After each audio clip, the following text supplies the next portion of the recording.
Carbohydrates, अगर हम इस लफ्ज़ को देखें तो ये लफ्ज़ बनता है hydrates of carbon, hydrates of carbon, या हम इसको लिख सकते हैं कि वाटर्ड कार्बन।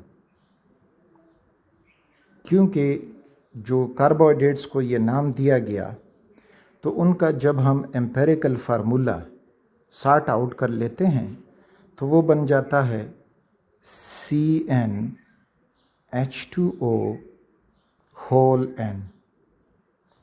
तो उस एम्पेरिकल फार्मूला की वजह से यहाँ पे कार्बन है और उसके साथ H2O का मॉलिक्यूल है, तो इस वजह से इसको कहा गया हाइड्रेट्स ऑफ कार्बन या वाटर्ड कार्बन या हाइड्रेटेड कार्बन।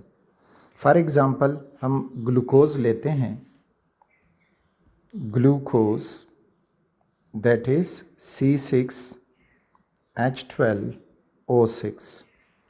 अब अगर हम 6 पे इन सब को डिवाइड कर दें तो 6 1 ज़ा 6, 6 2 ज़ा 12, 6 1 ज़ा 6, तो ये बन जाएगा CH2O। और अगर हम फिर वही फार्मूले से लगा दें तो C6H2O होल 6। तो ये इस फार्मूले से मैच कर रहा है, तो इस वजह से इनको कार्बोहाइड्रेट्स का नाम दिया गया। बाद में ये हुआ कि कुछ ऐसे कंपाउंड हैं जो हाई कार्बोहाइड्रेट्स नहीं हैं लेकिन वो भी इस फार्मूला को फॉलो करते हैं। For example acetic acid, acetic acid CH3COOH, molecular formula इसका हो जाएगा C2H4O2, और इसको भी अगर हम सिंप्लीफाई करेंगे तो C2H2O होल N, होल 2 कर दें, होल 2। लेकिन acetic acid is not a carbohydrate, लेकिन जिससे ये नाम दिया गया है वो एसिटिक एसिड फॉलो कर रहा है। इसी तरह से अगर हम डीऑक्सीराइबोज ले लें, डीऑक्सीराइबोज दैट इज C5H10O4, तो डीऑक्सीराइबोज अब ये फार्मूला फॉलो नहीं कर रहा क्योंकि इससे हम सिंप्लीफाई फॉर्म में नहीं लिख सकते जिस तरह हमने एसिटिक एसिड को लिखा या ग्लूकोज को लिखा।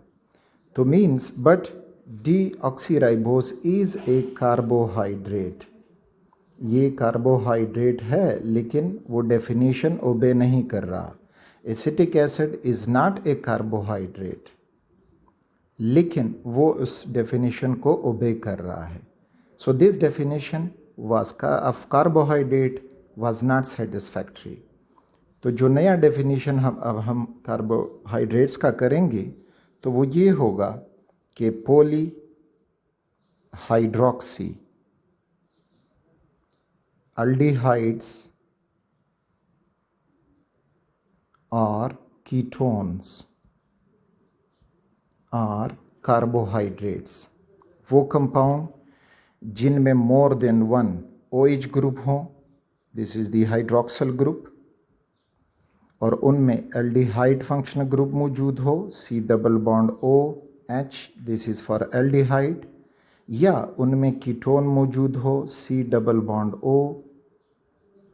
तो ये किस्म के कंपाउंड अब कार्बोहाइड्रेट्स कहलाएंगे। पॉलीहाइड्रोक्सी एल्डिहाइड्स और ketones are termed as carbohydrates. अब ये डेफिनेशन सारे कार्बोहाइड्रेट ओबे करते हैं, चाहे वो हाइड्रेटेड कार्बन हो या हाइड्रेटेड कार्बन ना हो, लेकिन ये डेफिनेशन अब सब पे अप्लाई होगा। क्लासिफिकेशन ऑफ कार्बोहाइड्रेट्स, तो कार्बोहाइड्रेट्स एक कम्प्लेक्स ऑर्गेनिक कंपाउंड है और काफ़ी मिकदार में मौजूद होते हैं। तो इनको क्लासिफाई करने के लिए on the basis of single sugar unit, single sugar unit क्या होता है मोनोसेकेराइड में डिटेल से समझेंगे। तो उसके बेसिस पे इनको डिवाइड किया गया है into monosaccharides, oligosaccharides and polysaccharides. Next lecture में हम मोनोसेकेराइड डिटेल से समझेंगे, फिर ओलिगोसेकेराइड और साथ में पॉलीसेकेराइड्स।